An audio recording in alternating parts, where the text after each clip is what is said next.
All right, everyone. So, welcomes to today's class.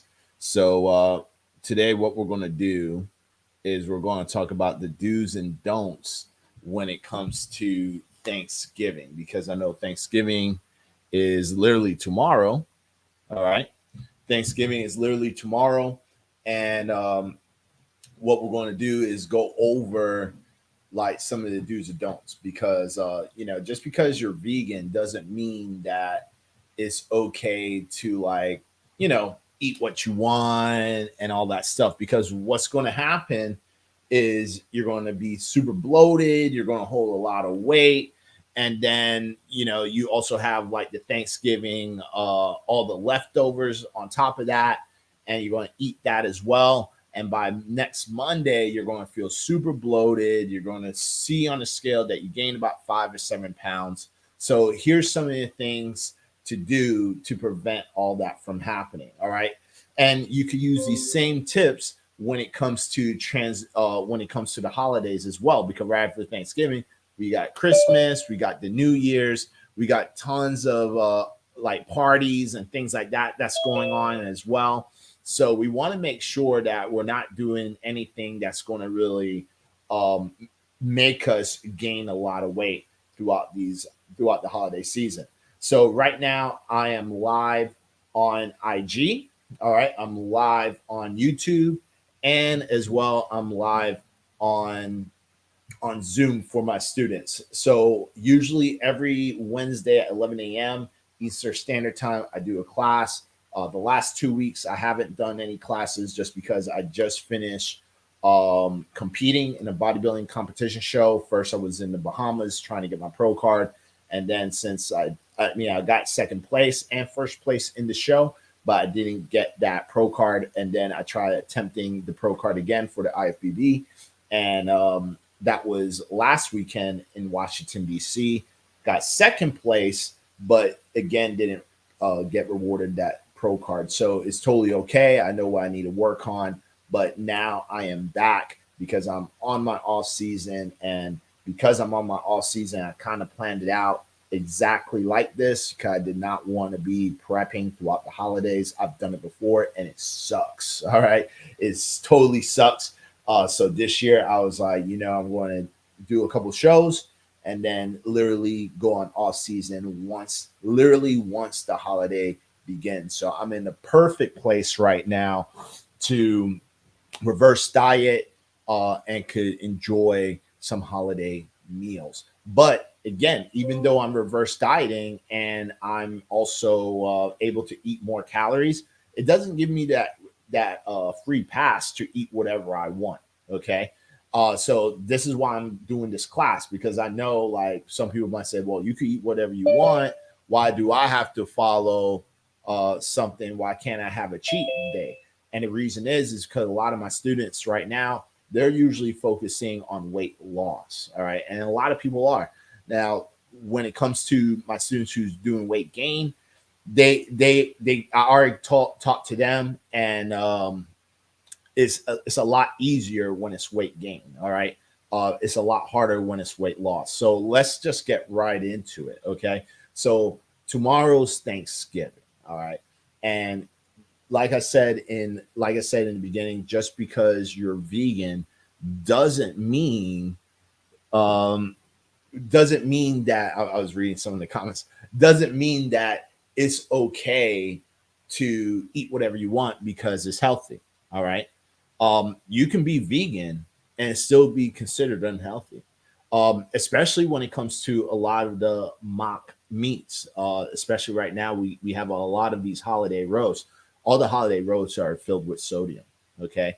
And one holiday roast has multiple servings. So, and you're not just going to eat one serving, because one serving is really small on these holiday roasts. You're probably going to be eating 2 or 3 servings, really boosting up that sodium intake, the fat intake as well. They're usually high in fat, and they have some types of carbs in it as well. And then on top of that, you are doubling up most from all the Thanksgivings I've done as a vegan, mostly doubling up in the fats, doubling up in the carbohydrates. You're eating more processed stuff, for sure. But here's some of the things that I usually do when it comes to holidays. So number one, do not fast. Don't fast. Okay. A lot of people usually like fasting. Unless you're already fasting and that's like your lifestyle or something like that, I totally understand. But if you're just fasting for the day to eat, this is bad. Just because what's going to happen is that you're just going to end up overeating anyways. Okay. You're going to try to stuff your face. That's what usually people do during the holidays, especially Thanksgiving. You want to try every little dish that everyone brought or what you made, and you want to eat everything. Okay. Don't fast. I always say this versus fasting and starving yourself throughout the day and then just like just eating so much food for Thanksgiving dinner where you're passing out and sleeping on the couch. Do this instead. What if you're here for weight loss, right? Remember, first thing you have to remember is that what's your goal? Your goal is weight loss. You need to be in a caloric deficit. Okay. So what I usually tell a lot of my students is usually this: first, have your normal meals. Okay, have your normal meals that you usually have throughout the day. If you're especially my students, if they're already following a meal plan, I usually tell them have your breakfast. Go ahead and have your breakfast because your Thanksgiving dinner is usually going to be in the afternoon or in the evening. So go ahead and have that breakfast. Go ahead, have something that's high in protein. Or say look for like high protein sources because the protein is going to be more satiated and it's going to keep you full throughout the day. And usually during the holidays, a lot of people overeat in the carbs and the fat. And when you eat too much of the carbs and fat, that's going to boost up your calorie intake, making you spill over your calories extremely fast. Okay. So, what you want to do is first focus on your proteins. Okay. And this is going to keep you full. And because what you're trying to do is if you have these meals throughout the day, let's say you're having a Thanksgiving dinner and your dinner is in the evening, have mostly protein and vegetables so you can get your vitamin intake in, and then as well you can get your protein intake in.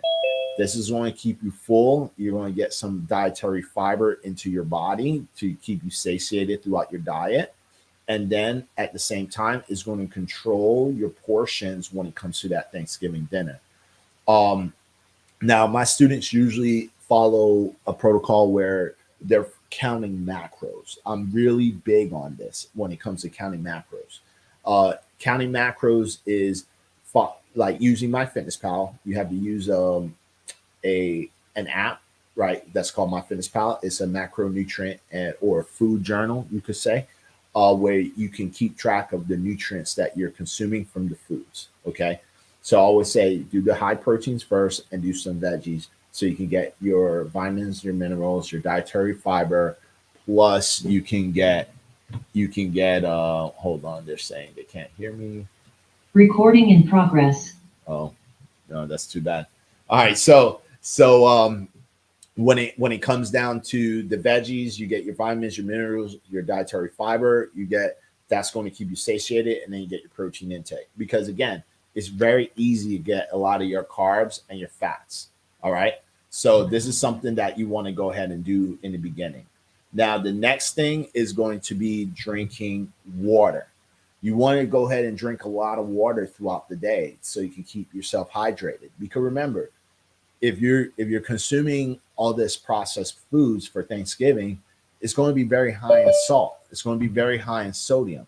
So by consuming more water, what that's going to do is keep your body very hydrated. So you're not storing so much sodium, which is actually going to which is actually going to make you bloat. Okay. So make sure you're drinking a lot of water. So remember, rule number one, get your protein in. All right. Do like tofu, do your seitan, get your normal protein intake in. Get some protein shakes. Keep your carbs and your fats low as possible. Next, veggies. All right. Eat a lot of vegetables. If you get those vegetables in, that's going to give you your vitamins, your minerals, and your dietary fiber to keep you full. That's going to control the amount of food that you actually eat during Thanksgiving.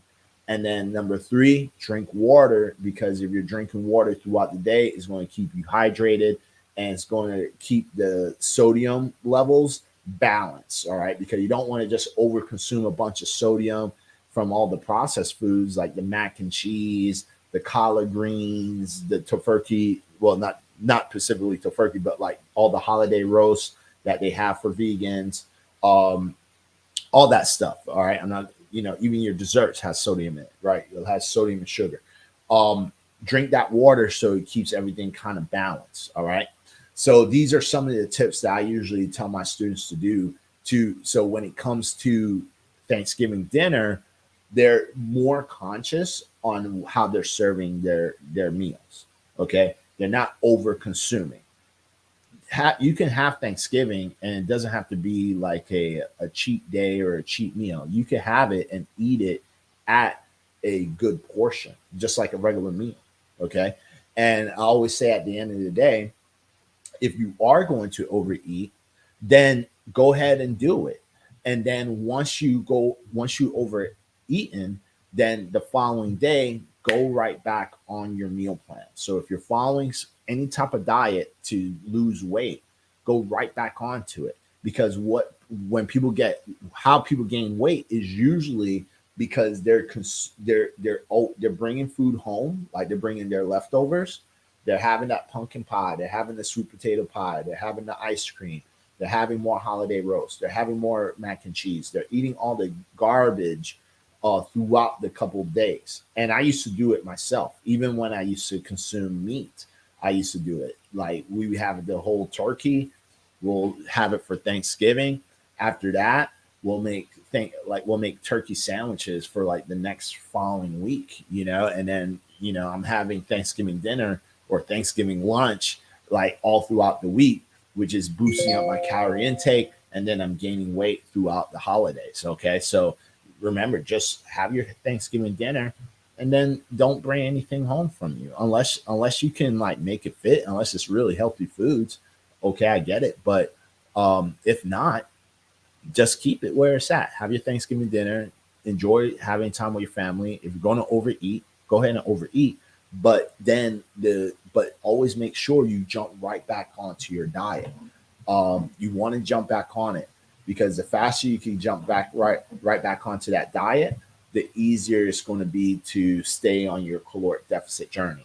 Now, when it comes to people who's trying to gain weight or build muscle, I'm not so worried about these individuals.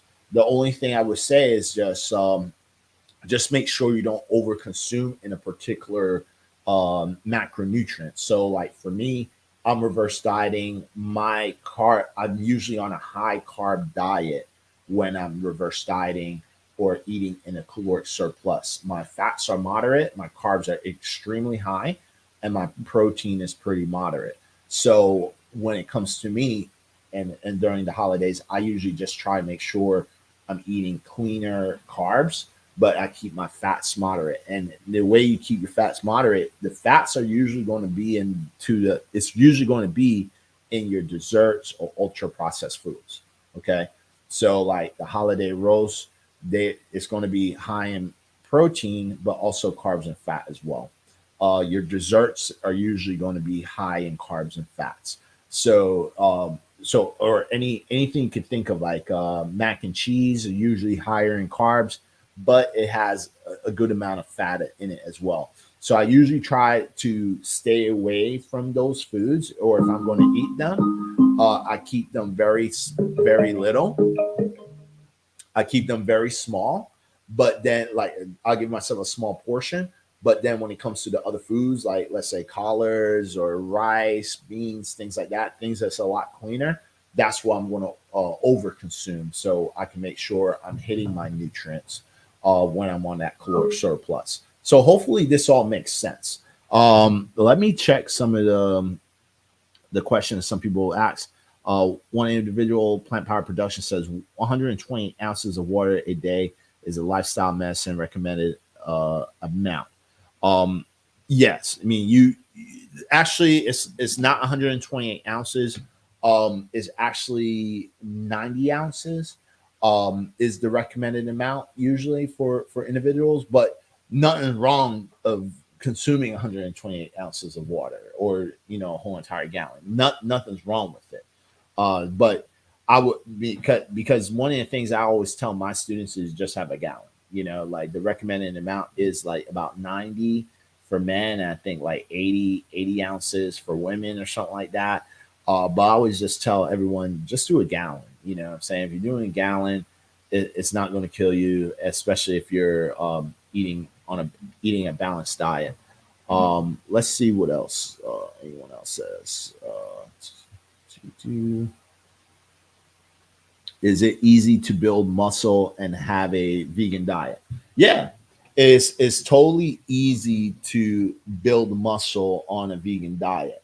The only way it's not easy if you don't know the proper foods to be consuming on a vegan diet. I mean, most people don't know where to get a lot of their protein intake when they're on a plant-based diet. So that's one of the things that could be very hard for most individuals, but it is fairly easy if you know where to get it. So, for example, some great protein sources could be seitan, tempeh, and also tofu. These are some great sources of protein, and obviously there's other foods that has protein in it, like beans has protein, rice has protein, your fruits, your veggies, your nuts, your seeds, they all have protein in it. But where people kind of lack getting their protein is not getting their protein from primary protein sources. They usually get their protein from hybrid sources. For example, they'll get it from like beans. They'll try to get all their protein from beans. You know what I'm saying? Like that. That's probably not like the best option to do. You know what I'm saying? It's probably not the best thing to do. That's probably not like the best option to do. So the thing is that what you want to do is have your primary sources of protein like tofu, tempeh, seitan. You have mock meats, you have protein powders, things like that to get your protein, majority of your protein sources, and then use other foods like black beans, your white rice, your vegetables, your fruits, your nuts and seeds to get the remaining amount of protein that you need. So, like for example, if you're 120 pounds, I'm just trying to make it as simple as possible. If you're like 120 pounds and you need to get about maybe 100 grams of protein, maybe 120 grams of protein, right? Maybe your first two meals should come from a primary protein source, like maybe a block of tofu that has about 40 grams of protein. That's already 40 grams. Let's say you're 120 pounds and you only need 100 grams of protein. That's already 40 grams, right?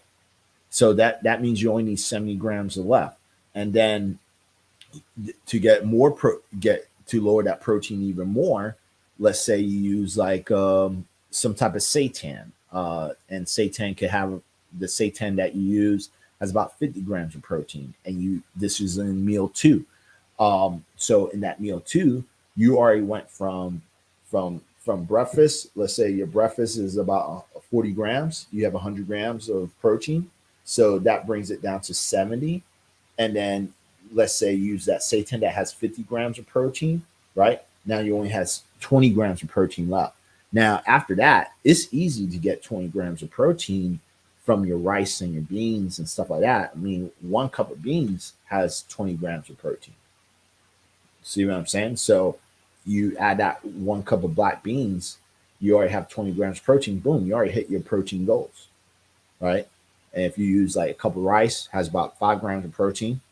Now you already at 105 grams of protein now.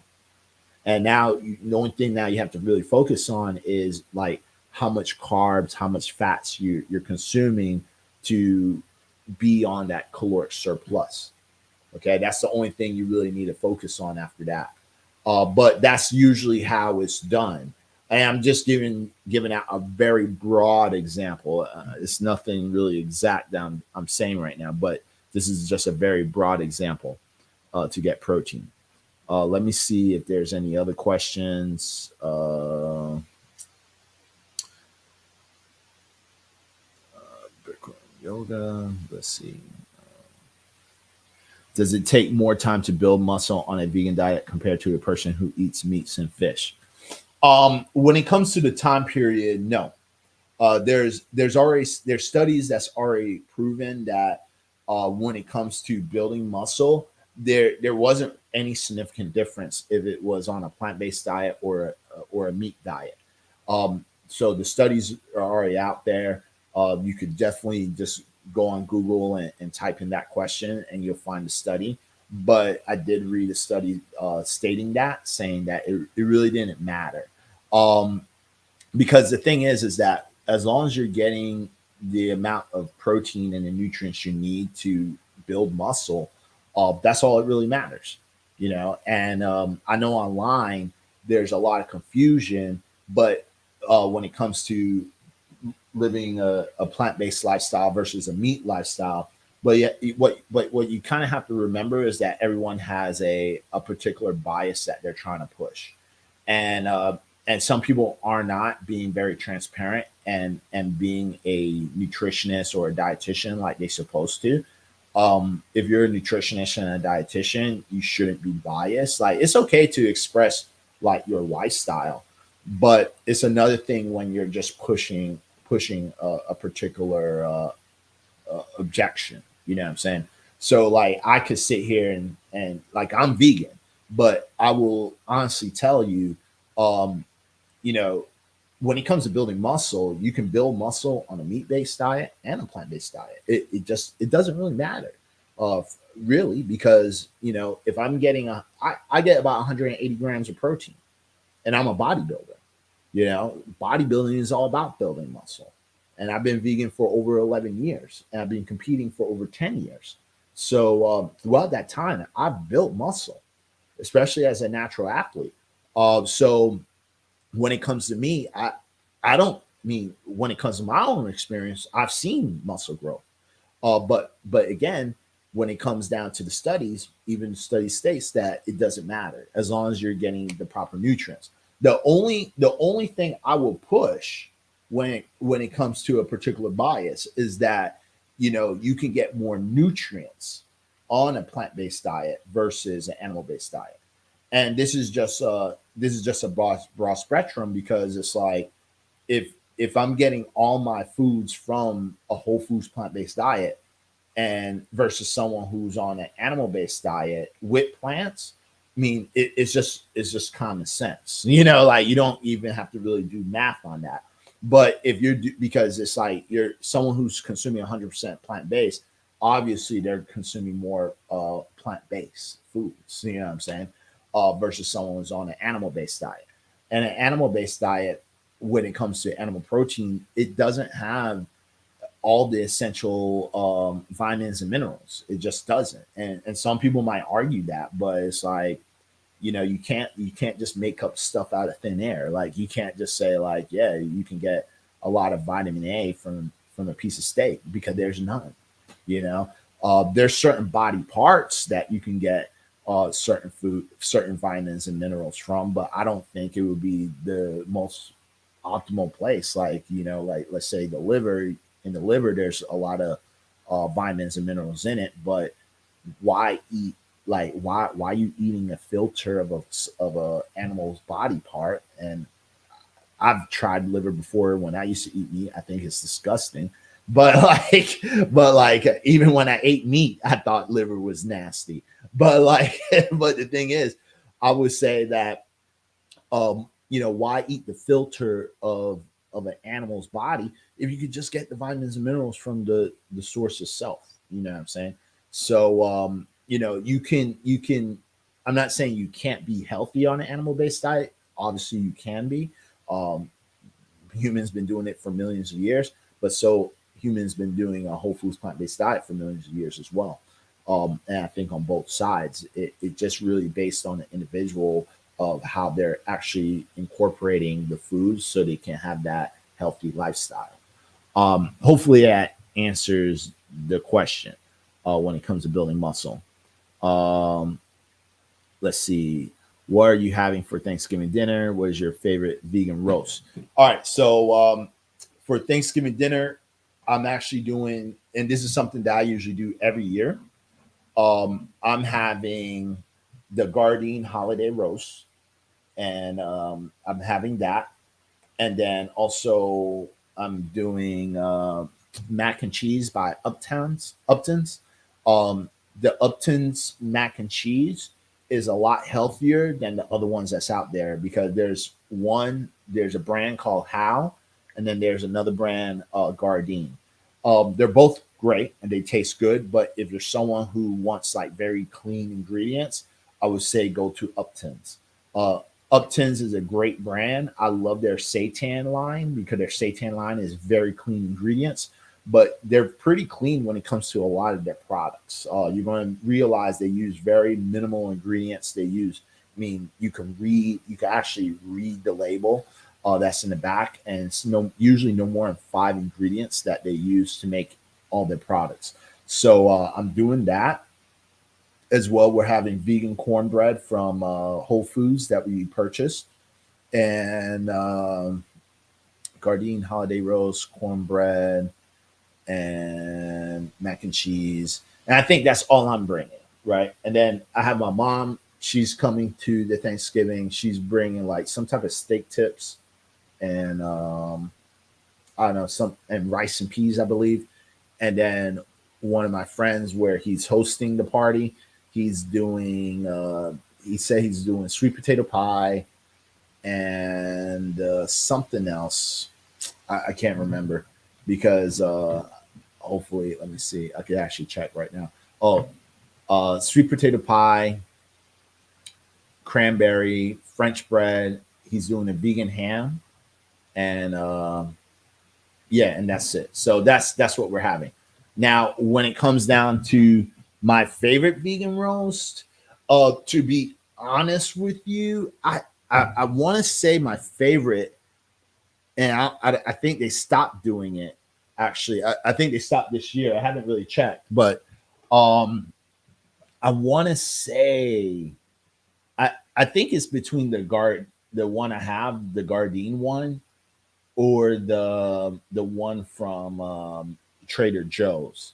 Um, because Trader Joe's, I think they stopped doing the holiday roast this year. I haven't even went in there. I could be 100% wrong, but I just remember seeing something about Trader Joe's and their holiday roast or something like that. Like they stopped something. But if I'm wrong, someone please correct me. But I believe the Trader Joe's ones was my favorite one when it comes to the holiday roast. Um, let's see, crazy how people, yeah, people like. I mean, when it, yeah, Paulus said, crazy how people eat other animal organs. I mean, yeah, and I think it's kind of glorified now because you have people like Animal King and stuff like that, uh, pushing like organs now. But it's not nothing new. I want to be very honest with you guys. It's nothing new. Um, just because like culturally, like I'm like half West Indian and African American. So on my West Indian side, which is like mostly like from the West Indies, the Caribbeans, um, we eat organs as well. Like we do like cow slong and um, cow tongue and liver from different animals, like from the cow and stuff like that. Um, pig's feet, the chicken, the actual chicken feet, like the feet of the chicken. We eat that. Um, a whole bunch of stuff. Like I even some of my friends. I remember one of my friends is Peruvian, and they made some type of soup, and they served me like the soup had a heart of the chicken, and in their belief, from what he said, I could be wrong, but from what he said, as a Peruvian, he said that the heart is supposed to be like for vitality, for life, which I ate when I wasn't vegan. So I ate like a chicken heart. a couple of them. Doesn't really taste like anything because it's very small and obviously it was soaked in the broth. But anyways, like that's some of the things that when it comes down to animal organs. But I think now it's getting really pushed. That agenda is really getting pushed because like people like Liver King and stuff like that with the tenants and all that stuff. And then people are going out. Really, just a bunch of Americans are going out eating like a whole bunch of crazy shit now. Like the testicles and stuff. Like I don't know about all that, but it is pretty crazy. Um, Paige says, "Where do you get your protein on Thanksgiving?" All right, so I don't know if that was a joke or not, but like I can answer it. But when it comes to the Thanksgiving, when it comes to the protein, mostly is you're going to get it from the holiday roast. Like the holiday roast is going to have the majority of the protein. But this is why one of the things I say is like, don't try to get all your nutrients from one dinner. Like just spread it out. Like you're going to get all your protein that you need through the regular foods that you normally eat throughout the day. Yeah, especially if you're following a plan or some type of diet or something like that, or if you already know how much protein you should be getting. Just eat the normal foods that you normally would eat throughout the day. I would just say restrict the carbs and the fats, and just focus on protein, water, and veggies. So you have a lot of calories left over, so you can indulge into your holiday dinner. You know what I'm saying? So just kind of spread out your meals and try to make the meals mostly protein. So that's why I said like, like for me, I'm gonna have my normal breakfast. Like it's either going to be a tofu scramble or it's going to be this I call it the broken burger bowl. So it's basically seitan crumbles and the protein's all the way up to like I think somewhere around 50 to 70 grams of protein in this one dish, because I get the crumbles from Upton's and I throw the whole packet in there and then I stir fry it with a bunch of vegetables like spinach, onions, garlic, bell peppers, mushrooms, things like that. That's where I get majority of my fiber and my vitamins and minerals for the day to hyper nourish my body. And then for lunch, probably just a protein shake or something like that. And then for the holiday dinner, I'm going to be ready because I want to have a lot of fats available, a lot of carbs available, a lot of calories available, so I can indulge into like the sweet potato pie and the holiday roast to get the leftover protein that's left over, and then obviously like the French bread and the rice and peas and all that other stuff that's going to be pretty high in carbs. I'll be able to indulge in that as well. So, but that's why I'm going to that's how I'm going to get my protein on Thanksgiving. But again, a lot of foods has protein in it. Like even the mac and cheese has protein. Your sweet potato pie has protein in it. Like a lot of things does. Um, it's all about just making sure you are actually getting all of the protein that you actually need, and if you know how to do that. And Paige also said, uh, "Congratulations on your competition. Thank you." Uh, Vince says, "Hi, I'm 57 years old, 148 pounds, and then I've got a bit of a stomach. Why is that? Are you healthy for the most part? I've also never had a blood test in my life." All right, so Vince, first I would get a blood test. You've never had it before in your life. I highly recommend to get one because it's highly recommended to get at least one or two blood tests a year. And by not getting your blood levels checked, you could possibly, not saying that you do, but you could possibly have some type of underlying issue and you never know. You know what I'm saying? So it's highly recommended to go to your doctor at least once or twice a year, get your vitals done, so you can make sure everything's in check. Because what's going to help with any type of health related issue is making sure you catch it early enough. Because the last thing you want is like you have some type of underlying issue and you find out when it already evolved into this highest form. Because by then it's too hard, and most of the time it's too late. And now you're spending tons of money to try to reverse this issue, which it could have been caught eons ago, and it probably only needed you to do something simple as exercise and diet. Now you're on medications, you're in the hospital doing like a whole bunch of craziness.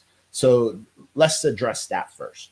And then number two is going to be, you know, if you have a stomach, right? The reason you have the stomach is because you're not in a deficit. You're whatever you're eating, whatever you're doing, your calories overall is in a caloric surplus, and the activity levels that you're doing throughout the day isn't enough to burn the fat and keep your stomach slim. All right. When someone has a stomach, it's a sign of not being healthy. It's a sign of like overweight or obesity, right? So you want to make sure your stomach is nice and flat. I'm not even saying you need to have a ripped six pack, but at least nice and flat, to because that's what really shows some of the signs of some type of health. All right. And then you also mentioned, if I'm healthy for the most part, yes, I'm healthy for the most part, because majority of my diet is a whole foods plant-based diet. I would say about 80% of it is, okay. And then the out of that 20%, maybe 10% is processed, minimally processed foods. So when I say minimally processed, I mean like from getting my protein sources from like tofu, tempeh, and seitan.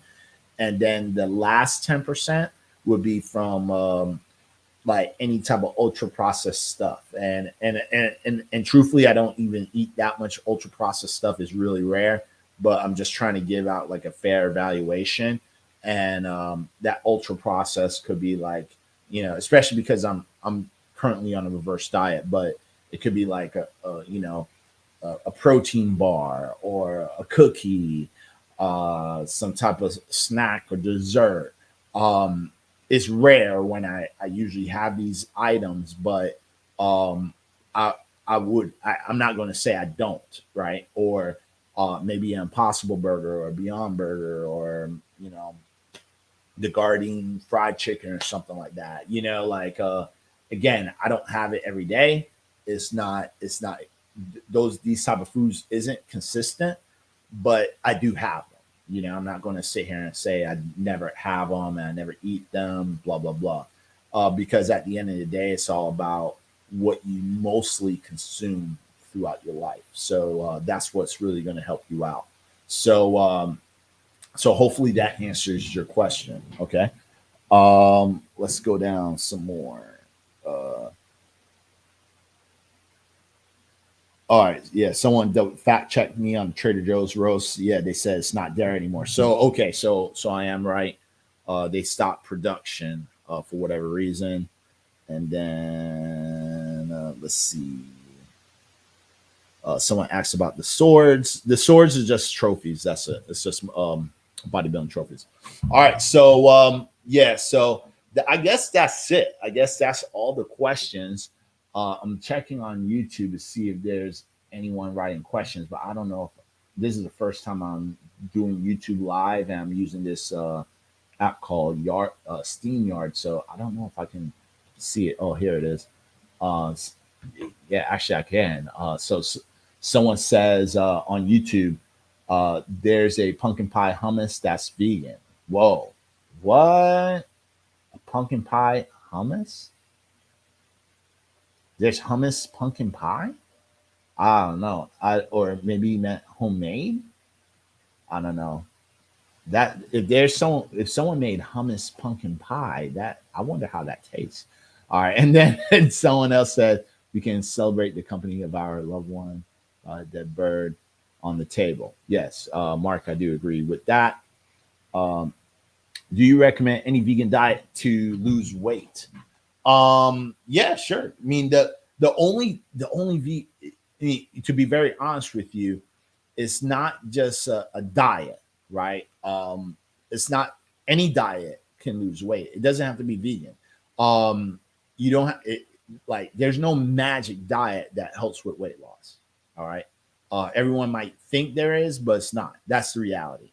So you could be vegan, you could be pescatarian, you could be on a Mediterranean diet, um, South Beach diet. I'm just trying to think of whatever keto diet, all this stuff. Like, none of these diets really matter.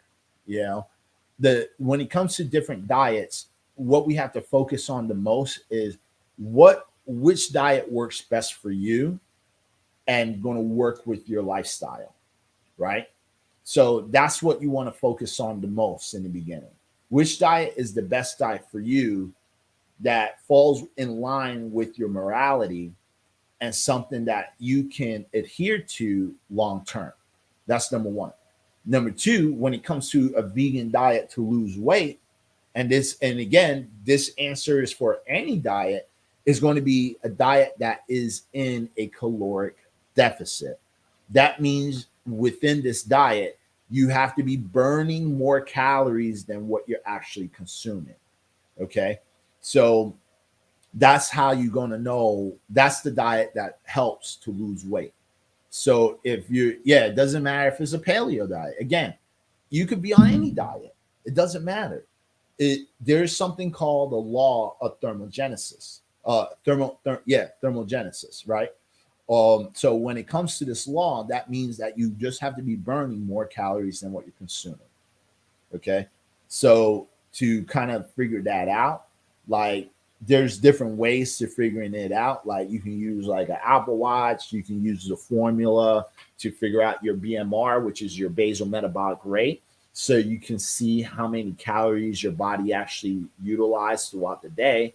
And then you just subtract that BMR, the calories that you're actually burning throughout the day to your diet, right? So if let's say you're on a normal day basis, you do the formula for the BMR and you don't know the formula, just Google it. Just type in BMR, basal metabolic rate formula, and this will give you the calories you burn at rest, right?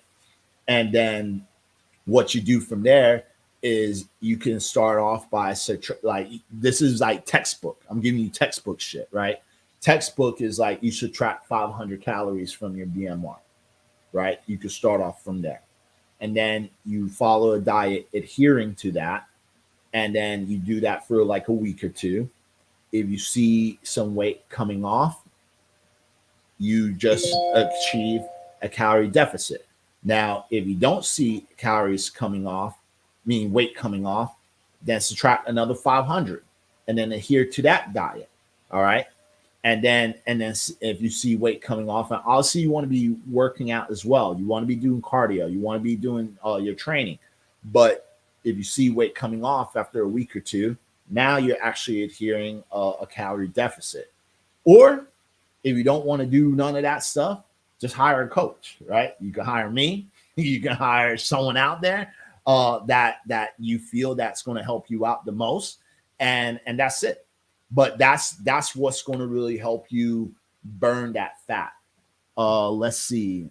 I am diabetic and want to change my lifestyle to get off medications. I believe that with healthy lifestyle with exercise is the best method. Yeah, it is the best method.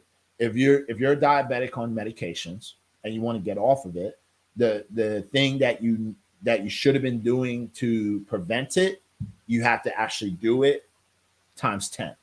Always say that. So and the reason I say times 10 is because you should have been already doing it. You know what I mean? So if you haven't been doing it, you have to do it ASAP, and you have to really push yourself because your body's already at distress with a dietary health related disease. All right. And now it's 10 times harder to lose the weight. It's 10 times harder to work out. It's 10 times harder to stay consistent. It's 10 times harder to make health a lifestyle because it was never was. And not trying to point you out, but this is for anyone that has a dietary health related disease. You should have already been on it. And now we're playing Russian roulette. And when you're already diagnosed as a diabetic, and the reason I'm saying it so harshly because even my mom is considered as a diabetic, right? And I had the same talk with her, and imagine how that affects me as a coach, right? Like I actually teach and educate people for preventive medicine, and then my own mom is doing complete opposite. Imagine that. Imagine someone like myself in that particular position. It sucks, right?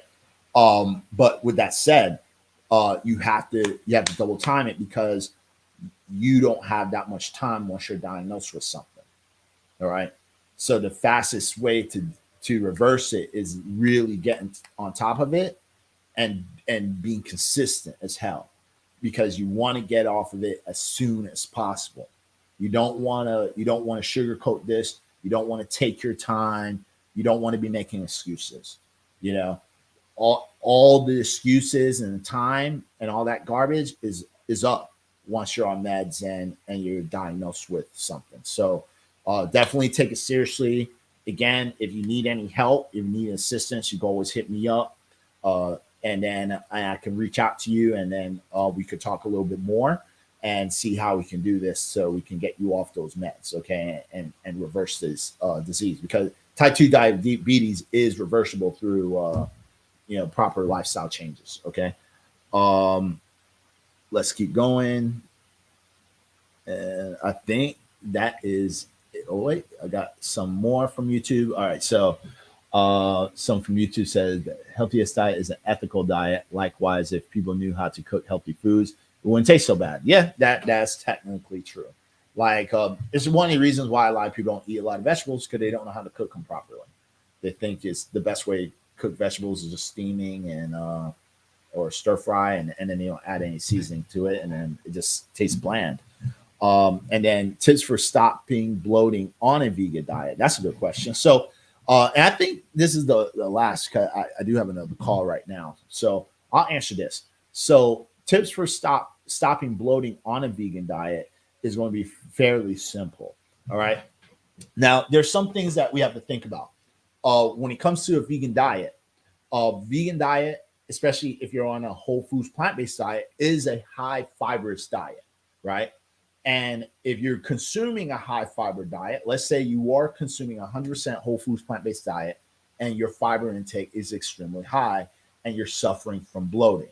Okay, you're not going to really suffer too much bloating from like processed foods that has no fiber, unless it's just loaded with sugar and salt. Okay, that's a different type of bloating, because now you're just kind of holding water. But bloating from fiber is going to be a lot of gas, right? You're going to get a lot of bloating from the gas and also water, because fiber can retain water as well. So it's going to be gas and water. So the thing is this: when it comes down, let's talk about the whole foods plant-based diet. The reason you're bloating on a high fibrous diet is not because, it's because the fiber is really high, but it's a sign that your gut microbiome is actually weak. So when people complain and they talk shit about, oh, if you're on a vegan diet, you're going to blow like hell. Like, it's not the vegan diet, it's you, right? It's your gut microbiome. It fucking sucks. That's what's wrong with it. Your gut is not strong. Your gut microbiome is not strong. That's why I can't break down that fiber. And a lot of people get this misconstrued, because what you have to think about is, in history, our ancestors, because a lot of people like using cavemans, right? Well, the average caveman was consuming over 100 grams of fiber per day, right? So yeah, they might have been eating meat, but they were eating shitload of vegetables as well. Majority of their diet was from fruits and veggies, right? That's the only way you're going to get over 100 grams of fiber. You're definitely not getting it from no animals. Animals don't meat doesn't have fiber, right? So the thing is like your gut microbiome is really weak. And then we have to take into role when it comes to the average American. The average American is only getting about like 7 to 10 grams of fiber a day. And you know what's the recommended amount? 32 grams. And most Americans not even close to getting up to 32 grams of fiber. So imagine someone, an average American, who's only getting about 7 to 10 grams of dietary fiber a day, now wants to transition to a vegan diet. They start doubling up on their vegetable intake, because the average American only consumes about 1 to 2 servings of vegetables or fruits per day, right? So They start eating more fruits, they're eating more vegetables, they're doubling up, triple or maybe even tripling up, and now they're getting at least 20 grams to 30 grams of fiber. What do you think is going to happen? They're going to get bloated. So the way to stop the bloating is this. First, download MyFitnessPal. Number two, start recording the foods that you're eating on a vegan diet. Find that magic number in your fiber intake that when you start feeling the bloat, you know, once you start feeling the bloat, stop eating foods that's high in fiber and start eating foods that's very low in fiber. Okay. It sounds a little contradicting, but the thing is this, you have to build up your microbiome so it can be strong. So let's say you went to 7 to 15 grams, maybe you have to stay at 15 grams of dietary fiber per day until your body can be able to digest that properly. And then and I would say wait up to like 3 or 4 weeks and then try to bump it up a little bit more. And when I say bump it up a little bit more, I would say at least by 5 grams of fiber. You know, so if you're at 15 and you notice like I'm good at 15, after 3 or 4 weeks, bump up the fiber intake to another 5 grams. So add more fruits, add more vegetables, but then make sure the other foods that you're consuming around that diet is low in fiber or zero fiber at all. All right. And you just have to slowly do that, because with me, I can do 50 grams of fiber per day, no problem. I don't feel bloated. I might be holding a little bit of water, but like I don't feel bloated. And when I'm at 70 grams of fiber per day, I'm a little bloated. You know, I get now the only time I get very bloated if I do 70 grams of fiber with foods that's high in sugar and salt. Now I'm freaking crazy bloated. Okay. Because the salt and the sugar is making me hold crazy amount of water. And then with all that fiber, it's making me hold a lot of more water plus a lot of gas as well. So, which happened to me yesterday. So it's like, so that's, I'm gonna be very honest. It happened to me yesterday, and I had to pay the price because like I was on the cardio machine today and I was sweating like crazy, and you don't even want to know how many times I went to the bathroom to poop.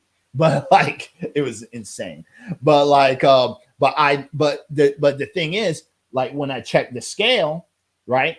Obviously, there's going to be a weight gain, but I'm not going crazy in my head like, oh my God, how did I gain about 5 or 7 pounds in one day? Because it's all water. And I know I ate like an asshole. You know what I'm saying? I know what I did. I had a cupcake, I had cookies, I had freaking some pad thai, vegan pad thai late at night. Like I had all the stuff that would create a bloating current. Like I knew that, you know, so but I know like within a few days, because when it comes to bloat, once you go back to normal eating again, and while you're doing this normal eating, you want to be pounding a lot of water. Once you do this, it takes about 48 to 72 hours if you're eating right for all the bloating and all your levels to go back to normal. So just, you know, don't freak out. Just drink some, start pounding water, continue to exercise. You'll notice within 48 to 72 hours, you keep it clean, all that stuff will dissipate, and you'll notice a 5 to 10 pound drop just like that. Okay. But with that said, I'm going to go ahead and let y'all go. I'm going to go ahead and let y'all go. So hopefully this class was helpful, and then I'll start doing more lives like this in the future. Okay. Peace.